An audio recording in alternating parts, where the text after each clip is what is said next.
মোৰ জননী জন্মভূমি মোৰ অসম আৰু এইখন অসমক আমি কেতিয়াও নেপাল নকৰোঁ।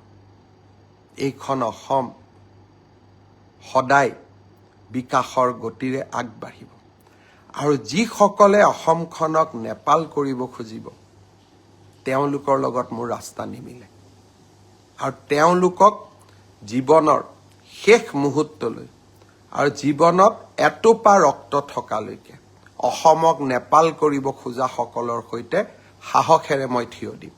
লাগিলে তেনে কৰিবলৈ যাওঁতে মই মৃত্যুকো সাৱটি ল'ম। মোৰ জননী জন্মভূমি মোৰ অসম আৰু এইখন অসমক আমি কেতিয়াও নেপাল নকৰোঁ।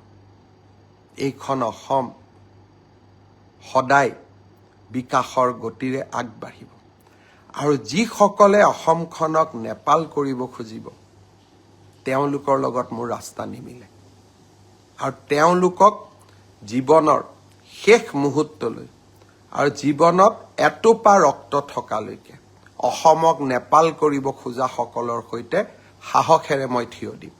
লাগিলে তেনে কৰিবলৈ যাওঁতে মই মৃত্যুকো সাৱটি ল'ম।